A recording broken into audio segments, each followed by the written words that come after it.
No one ever expected the quiet housekeeper to become a life-saving force until the day a bullet from her gun stopped a kidnapper cold, right as he pressed a weapon to an 8-year-old girl's temple.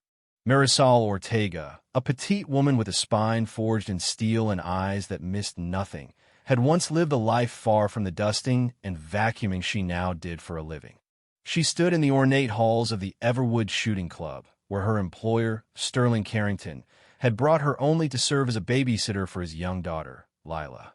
48 hours earlier, Sterling had humiliated her in front of his elite friends, mocking her in that smug, sharp-edged way rich men often reserve for those they see as beneath them. But now, that same man was on his knees, sobbing, begging Marisol to save his daughter from the men who had snatched her criminals who had come not for the girl herself, but to collect on the enormous debts Sterling had racked up. The Everwood Shooting Club was all polished wood, gold trim, and whispered exclusivity. The chandeliers glittered with a cold kind of pride. Marisol's simple white blouse and beige slacks drew every eye like a sore thumb. She wasn't meant to be there. The only reason she was standing in that bastion of privilege was because Lila's usual nanny had called out sick, and Sterling couldn't miss a meeting with his business associates. "Stay with Lila in the lounge," Sterling had snapped without looking her way. "Don't wander. This isn't a place for," he trailed off, but the implication hung in the air like smoke. Lila, sweet and bright-eyed, had tugged on Marisol's hand, whispering, "Can we watch them shoot, please?" Her face lit up like it was Christmas. They watched from behind a glass wall as men took turns at the range, boasting and laughing, showing off. But as Marisol observed, something stirred in her. A distant hum of memories. The familiar sound of gunfire through protective glass awakened instincts she'd buried deep. And then Sterling spotted them. "What are you doing here?" he demanded, his voice sharp, his face flushed with what looked like embarrassment. His friends laughed behind him. "You bring your maid to Everwood now, Carrington," one man chuckled. "Should the janitor join the polo team next?" Sterling's face tightened before shifting into the smirk Marisol knew too well. "You know, it might be fun," he said loudly. "Let's see what my housekeeper can do. Bet she's never even touched a gun." 10,000 says she can't hit a target at 200 yards, someone added. "I'll take that bet," Marisol heard herself say, her voice even. "If I win, the money goes to the St. Jude Children's Hospital downtown." They laughed, but the tone was different now, curious, almost amused. Sterling handed her a rifle, showing her the controls like she was a child. Marisol accepted it silently, stepping onto the firing line with calm grace. She inhaled slowly. The weight of the rifle settled into her body like an old friend. Her mind slipped into a mode it hadn't touched in 2 decades, back to wind calculations, breath control, and pulse regulation. She fired. The bullet landed dead center. Silence followed. Sterling's smirk vanished. His friends gaped. Lila clapped, letting out a joyful wow. "Beginner's luck," Sterling muttered, but no one believed him. "That wasn't luck," said a gravelly voice behind them. It was Nate Travers, the club's range master, his weathered face tilted with recognition. "You held that rifle like it was part of your body." Marisol nodded slightly. There was no hiding now. Her past had come home. Before her life as a housekeeper, Marisol Ortega had been one of the most decorated snipers in her military unit. Her late husband, Javier, had been her spotter. They'd served together, lived together, fought together. Until one day, during a routine training exercise, a defect in Javier's rifle turned lethal. He died instantly. Marisol, injured and shattered, left the service, trading her medals for mop buckets, anonymity for grief. Sterling wasn't done trying to prove something. Double or nothing. 400 yards. 3 shots. 3 bullseyes. "You're fired," he snapped in front of everyone, humiliated. "No." Lila sobbed, clinging to Marisol. "Don't send her away. She's my friend." Sterling's jaw clenched. "Fine. 1 more week. Then you're gone." But before they could leave, Marisol spotted a black van with tinted windows parked outside the club. Inside, men with cameras zoomed in not on Sterling but on Lila. Her instincts screamed. She shielded the girl, never breaking stride. The van followed them home. The next days were quiet, but not calm. Sterling piled chores on Marisol, as if punishing her for outperforming him. But Lila followed her everywhere. "Were you really a soldier?" she asked. "Did you ever save people?" One afternoon, while Sterling was out, Marisol taught Lila some basic self-defense. Sterling walked in just as the girl was practicing a takedown. "What the hell is this?" he shouted. "She should know how to protect herself." Marisol replied calmly. "You're fired. Tonight." Lila screamed. "No, the other nannies don't care about me." Marisol listens. "She cares." Sterling blinked, stunned. Later that night, Marisol overheard him on the phone.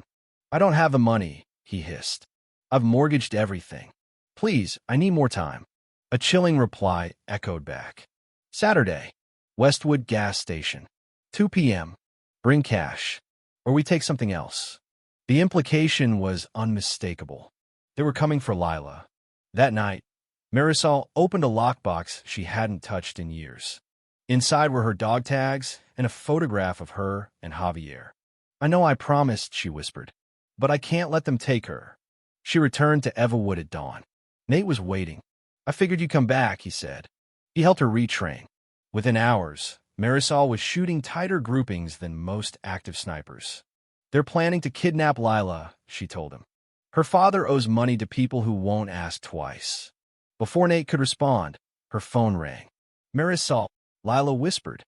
"Daddy's meeting scary men. He sounds mad. Lock your door and hide," Marisol told her. But when she arrived at the Carrington estate, the house was empty. Lila's room, unlocked. The girl was gone. On the bed, a note in messy handwriting. "Daddy says we're leaving. He looks scared. Please help us." Then Sterling called. "They took her," he sobbed. "Knocked me out. Left me at a gas station. She's crying. She keeps asking for you." The kidnappers wanted $5 million. But that wasn't all. "They want you," Sterling whispered. "They know your background. They want your skills." Nate traced them to a training compound in the woods, a place where professionals train mercenaries. "They're not just criminals," he warned. "They're paramilitary. Ex-Black Ops, most likely." Sterling insisted on coming. "She's my daughter." Marisol agreed, but warned him. "If we get her back, your life changes. For real."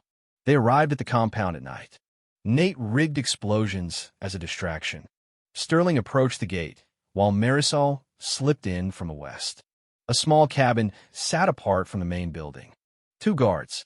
Through night vision, Marisol saw Lila inside, tear-streaked but alive. She whispered into a camera. "They said if Marisol comes, they won't hurt me." The real plan wasn't ransom.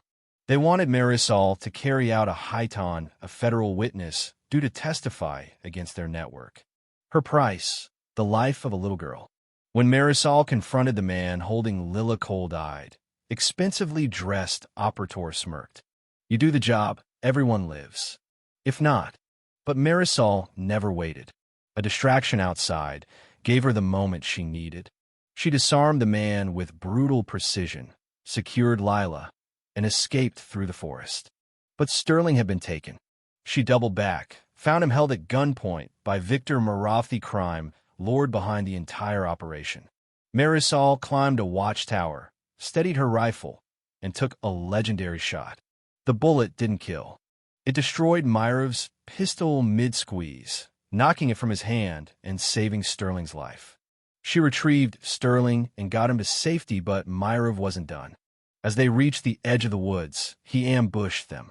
Marisol took him down with 2 shots, one in the shoulder, one in his rifle. "You should have killed me," Myrov hissed. "Justice doesn't need to look like revenge," she replied. The police arrived minutes later. Myrov was arrested. The compound dismantled. But 3 weeks later, Myrov escaped custody. Sterling panicked. "He'll come back." Marisol didn't flinch. "We find him first." With help from Nate and now former detective Paula Ruiz, they tracked Myrov across Europe. 6 months later, in a snow-covered chalet in the Swiss Alps, they found him. The final standoff was brutal.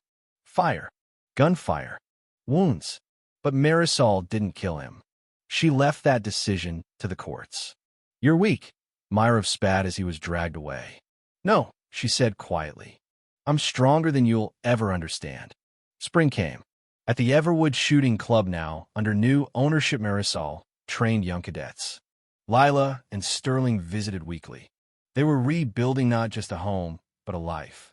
Sterling, once arrogant and blind to those beneath him, now poured water for others at dinner, clearing plates without being asked. To the best teacher ever, Lila toasted.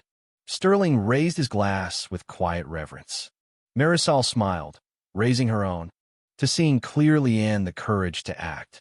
Because sometimes the most extraordinary people are the ones we overlook, the ones who move through our lives unnoticed, until the moment we can't ignore them anymore.